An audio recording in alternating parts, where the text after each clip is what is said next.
Hey, good noon, friends. I hope you all are safe and healthy at your home. So, I am again welcoming you to in our 13th lecture of corrosion chemistry. So, today we are discussing about our passive oxide film formation. So, in the last lecture, we are already discussed about that there are many types of prevention of corrosion. In that lecture, we are discussing about how many types or how many groups of classified in protection of metals, like number one is metal based on treatment of metals, number two is methods based on treatment of medium, and number three is method based on the external influence. So our today's point is passive oxide film formation is uh, method based on treatment metals point. So આજના લેક્ચરમાં આપણે passive oxide film formation છે એના વિશે જોશું કે જે metal treatment છે એના બેઝડ ઉપર આપણે ગઈકાલે જે ડિસ્કસ કર્યું purification of metal, alloying of metal, એમાં આપણે હિટ્રોજીનિયસ અને હોમોજીનિયસ મેટલ્સ વિશે જે જોયું એની પછી આપણો જે આજનો પોઈન્ટ છે એ છે passive oxide film formation. Passive oxide film formation એટલે પેસિવિટી ઓર પેસિવેશન જે છે એ એક એવી રિએક્શન છે કે જેમાં ધાતુ જે છે એ એલોય ધાતુ અથવા તો એલોય એ ઇલેક્ટ્રોકેમિકલ શ્રેણીમાં જે એની જે સ્થિતિ છે એ સ્થિતિની આપણે જે અપેક્ષા કરી હોય, એક્સપેક્ટેશન હોય, એ એક્સપેક્ટેશન કરતાં વધુ સારું બેટર પરફોર્મન્સ કાટ સામે પ્રોટેક્શનમાં એ આપે છે. એ પેસિવેશન રિએક્શન અથવા તો પેસિવ ઓક્સાઇડ ફિલ્મ ફોર્મેશન છે એ એવી રીતે છે. લાઈક કે જે આપણે ગઈકાલના લેક્ચરમાં વાત કરી કે જે ફિલ્મ ફોર્મેશન અથવા તો જે ફિલ્મ સરફેસ જે છે તો એના આધારે આપણે કોરોઝન થતું અટકાવી શકીએ, તો એ આવી રીતે પણ પેસિવ ઓક્સાઇડ ફિલ્મ જે છે એ વધારે બેટર પરફોર્મન્સ આપે છે. So passivity or passivation is the process in which a metal or an alloy exhibits a much higher corrosion resistance than expected from its position in the electrochemical series. Passivity is due to the formation of a highly protective and very thin film on the surface of metal or an alloy, which makes the metal or alloy more noble. Means કે જ્યારે Nobel metal આપણો જે નિષ્ક્રિય વાયુની જેમ નિષ્ક્રિય જે metal છે અથવા તો જે એલોય છે એની સપાટી પર ખૂબ રક્ષણાત્મક અને પાતળા ફિલ્મ જે હોય, થિન ફિલ્મ હોય, જે આપણે એકદમ પાતળી ફિલ્મ, થિન ફિલ્મ જે છે એની રચનાના કારણે એ જે ધાતુ અને એલોય જે છે એને વધારે પડતી બેટર બનાવે. મીન્સ કે નોબેલ સ્પેસિફિક બનાવે, નોબેલ સારી એવી બનાવે.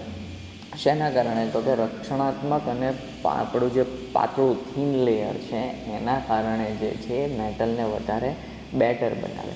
અને આ જે મેટલ જે છે બનેલી એ મેટલ આપણી કે જેમાં મેટલને રિલેટેડ જ્યારે કોઈ અથવા તો છિદ્રાળુ અથવા બિન છિદ્રાળુ કે સ્વચિકિત્સક પ્રકૃતિ તરીકે ગણવામાં આવે તો આ ફિલ્મ જે છે સારી એવી, એટલે કે કોઈ જાતનું નોન પોરસ ફિલ્મ, આપણે જેમ કીધું એમ કે નોન પોરસ ફિલ્મમાં કોરોઝન જે છે એ જલ્દી થતું નથી. સો એના લીધે થઈને સેલ્ફ હિલિંગ નેચરમાં છે અને નોન પોરસ ફિલ્મ છે.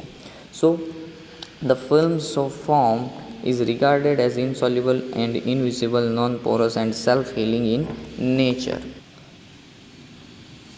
Self healing in nature means કે પોતાની જાતે પોતાને રિપેર કરી શકે છે. અને જ્યારે આપણે નિષ્ક્રિય આપણા જે નિષ્ક્રિય ઓક્સિડાઇઝિંગ એજન્ટ જે છે એની હાજરીમાં જ્યારે એસિડ અને આલ્કલાઇન માધ્યમ ઉપર જ્યારે એની ટ્રીટમેન્ટ કરવામાં આવે તો એના દ્વારા જે આપણા નિષ્ક્રિય ઓક્સાઇડ જે છે એ ઓક્સાઇડ ફિલ્મો આપણા આર્ટિફિશિયલી સ્પેસિફિક જે મેટલ અથવા તો એલોય છે એની ઉપર બનાવવામાં આવે. જેમ કે આપણો જે નિષ્ક્રિય મેટલ હોય તો એની ઉપર જે ફિલ્મ ઓક્સાઇડ ફિલ્મ જે છે એ ક્રિએટ કરવાની છે તો એ સ્પેસિફિક હોય કે આ ધાતુ ઉપર જ આ વસ્તુની પેસિવ ફિલ્મ જે છે એ ક્રિએટ થશે. Like passive oxide films are artificially produced on a certain metals and alloys by treatment in an acid or an alkaline medium in presence of a strong oxidizing agent.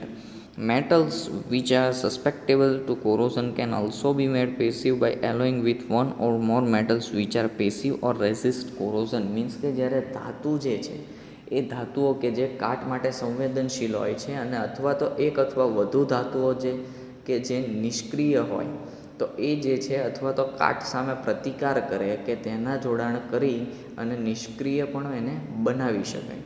કે આપણી જે metal છે એ મેટલને આપણે નિષ્ક્રિય બનાવી શકીએ. કેવી? તો કે જે કાટ માટે સંવેદનશીલ હોય અથવા તો જે ધાતુ નિષ્ક્રિય હોય અને કાટનો પ્રતિકાર કરતી હોય તો એવી ધાતુ જોડે આપણે એનું જોઈન્ટ એનું જોડાણ કરી અને આપણે એક મેટલ ક્રિએટ કરી શકીએ કે જે નિષ્ક્રિય હોય એને નિષ્ક્રિય બનાવી શકીએ.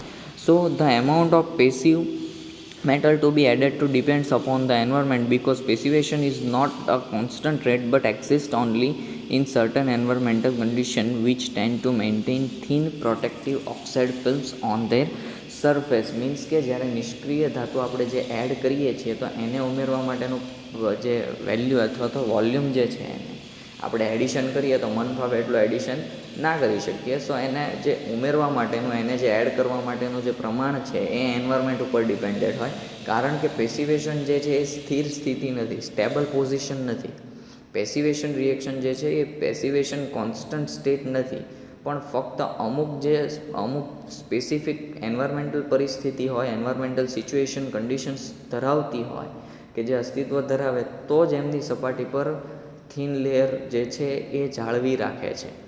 મીન્સ કે જ્યારે પેસિવેશન કરવામાં આવે છે મેટલને આપણે જેમ કીધું હમણાં આગળ કે મેટલની જોડાણથી આપણે એને નિષ્ક્રિય કરી શકીએ, તો એ જે છે એ જોડાણ ઉમેરવા માટે આપણે એડિશન કરવા માટે ટેમ્પરેચર જે કન્ડિશન છે એ ટેમ્પરેચર કન્ડિશન ઉપર ડિપેન્ડેન્ટ હોય, કારણ કે કારણ આપણું એ છે કે પેસિવેશન જે રિએક્શન છે એ કોન્સ્ટન્ટ નથી અને એના કારણે શું થાય કે આપણી જે એટમોસ્ફિયરની અમુક જે કન્ડિશન્સ હોય એ એને સ્યુટેબલ ના હોય, તો એના કારણે જે થિન ફિલ્મ છે એ થિન ફિલ્મ બ્રેકડાઉન થવાની સંભાવના વધી જાય. એટલે એના માટે થઈને સ્પેસિફિક ટેમ્પરેચર કન્ડિશન જે હોય એ કન્ડિશનમાં કે જેમાં એ જે સપાટી પરનું આપણું જે લેયર જે ફિલ્મ છે એ ફિલ્મને કોઈ પ્રોબ્લેમ ના આવે, ફિલ્મને જાળવી રાખે.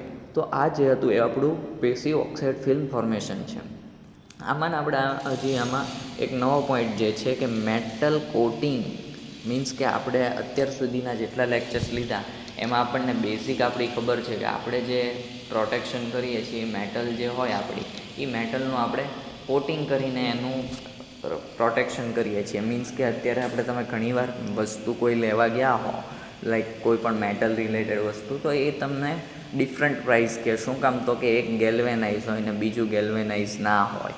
તો ગેલ્વેનાઇઝ એટલે બીજું કંઈ નહીં, ગેલ્વેનાઇઝ વિચ મીન્સ કે એ કોટિંગ કરે છે, એનું પ્લેટિંગ, એની ઉપર જે એને પ્રોટેક્ટ કરે એ જે મેટલ હોય એ મેટલને પ્રોટેક્ટ કરવા માટે એની ઉપર એક બીજી મેટલનું લેયર ચડાવવામાં આવે છે. તો એ જે છે એ એવી રીતે કોટિંગ કરે છે. સો એવી રીતે જ્યારે પ્રોટેક્ટિવ કોટિંગ કરવામાં આવે તો એના આધારે એના ઉપર કઈ રીતે એનું પ્રોટેક્શન છે એ ક્રિએટ કરી શકાય, એના આધારે પણ આપણે મેટલ છે એને ટ્રીટમેન્ટ કરી શકીએ. લાઇક કે protective coating of a more corrosion resistant metal such as a nickel, chromium, zinc and Sn are produced on the surface by following ways. Means કે જે છે આ 5 વેઝ છે એનાથી તમે કોટિંગ, ઇલેક્ટ્રો કોટિંગ આપણે કરી શકીએ. મેટલનું કોટિંગ, ઇલેક્ટ્રોપ્લેટિંગ જે છે પહેલો પોઈન્ટ, તો એ તમે 11 સાયન્સ અને બીએસસીના પહેલા બીજા સેમેસ્ટરમાં પણ તમે બેઝિક ઇલેક્ટ્રો કોટિંગ ભણી ગયા કે જે મેટલને આપણે કોટિંગ કરવાનું છે એનું સોલ્યુશન છે એ મેટલને આપણે એમાં ડીપ કરીએ છીએ કે જેમાં એનોડિક અને કેથોડિક પાર્ટ જે છે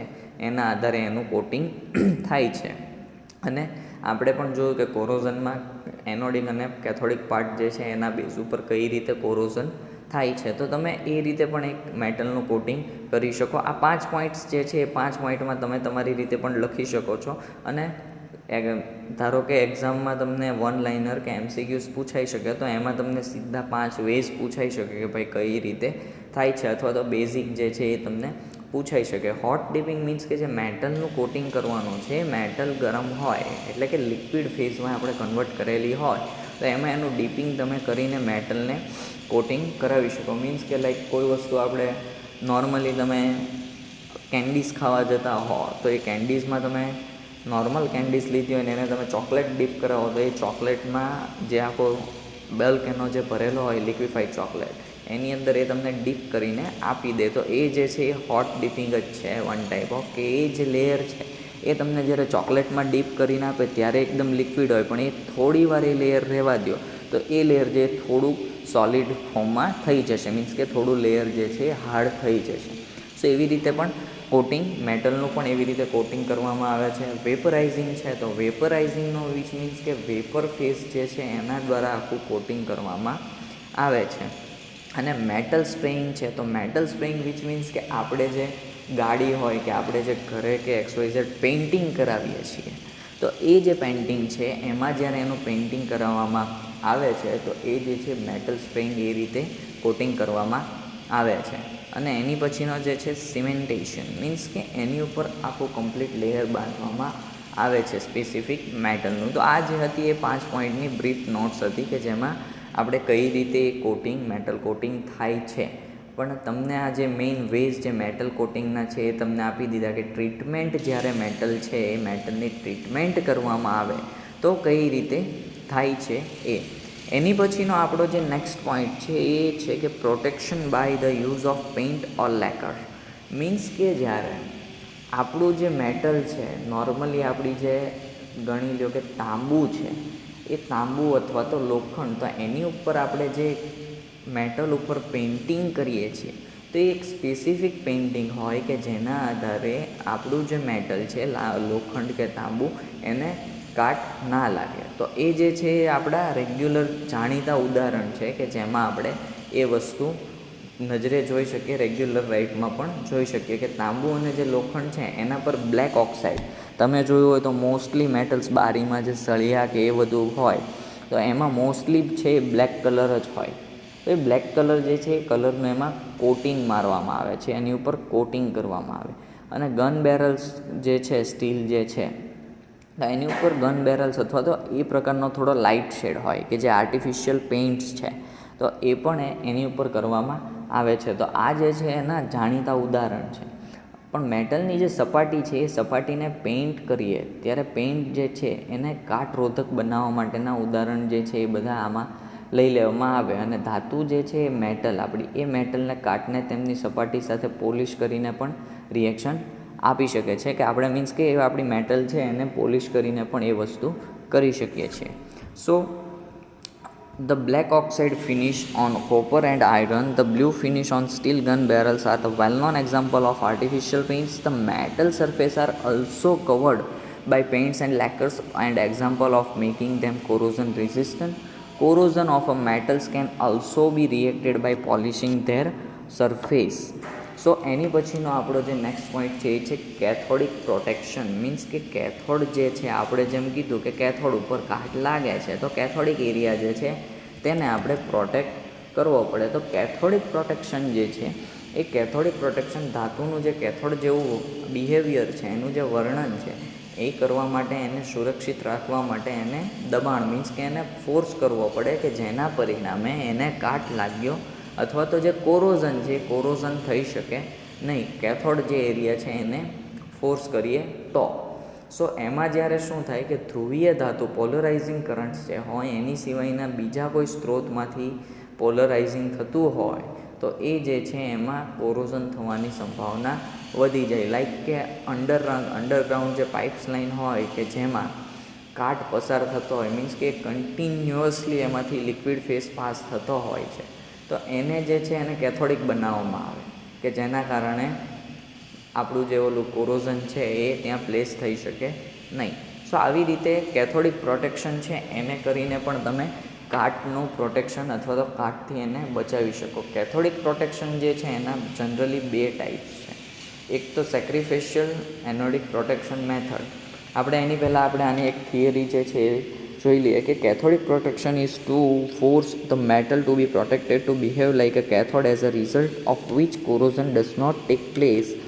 It involves the supplies of polarizing current from sources other than the corroding metal. Undergo pipeline which undergoes extensive corrosion are made cathodic.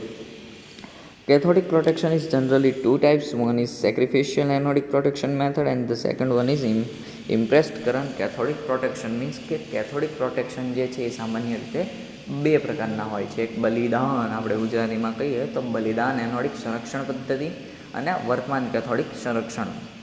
તો આ જે છે તમને MCQsમાં પૂછાઈ શકે છે. MCQs હોય કે વન લાઇનર્સ હોય તો એમાં તમને પૂછાઈ શકે છે. અને આપણો જે પહેલો પોઈન્ટ હતો ટ્રીટમેન્ટ ઓફ મેટલનો એનો લાસ્ટ પોઈન્ટ કે રિમૂવલ ઓફ સ્ટ્રેઇન. મીન્સ કે કોઈ જગ્યાએ ટેન્શન વધુ હોય, તાણ વધુ હોય, તણાવ વધુ હોય તો એને દૂર કરવા માટે શું કરવાનું કે જેનાથી જે કોરોઝન થવાની સંભાવના છે એ કોરોઝન થાય નહીં. તો એ જે છે ધાતુની તાણ હોય, ગરમી હોય કે એના ઉપચાર માટે એને એનહિલિંગથી મીન્સ કે એને હીટ ટ્રીટમેન્ટથી પણ દૂર કરી શકાય, કે જે તાણ દૂર કરવો જરૂરી છે. કારણ તો કે જેટલું ટેન્શન વધારે હશે ત્યાં આગળ જે અટેકિંગ થતું હશે, કોરોઝન થવા માટેનું અટેકિંગ, તો એ બ્રેકડાઉન થઈ અને ત્યાં આગળ કોરોઝનનું ખમણ થવાનું ચાલુ થઈ શકે છે. સો ટેન્શન જે છે, તાણ દૂર કરવો હોય તો એના માટે આપણે એને હીટ કરીને થોડું લૂઝ કરી શકીએ, કે જેનાથી એ સરફેસ એરિયા છે એ વધારે પડતો સારો એવો કવર કરી શકે. તો આવી રીતે આપણે એમાંથી તણાવ, ટેન્શન જે છે એ દૂર કરી શકીએ છીએ અને એમાંથી આપણે કોરોઝનને થતો અટકાવી શકીએ છીએ. સો આવી રીતે જ્યારે એને ટેન્શન રિમૂવલ ઓફ સ્ટ્રેઇન કરવામાં આવે તો એ જે છે કોરોઝન ફ્રી થઈ શકે. So the strain in the metal can be eliminated by the heat treatment and annealing. It is necessary to remove strain because these are the food points for the corrosion reaction. સો આ જે હતું આપણું પહેલો point હતો કે treatment of metal જે છે એ કઈ રીતે કરવામાં આવે છે.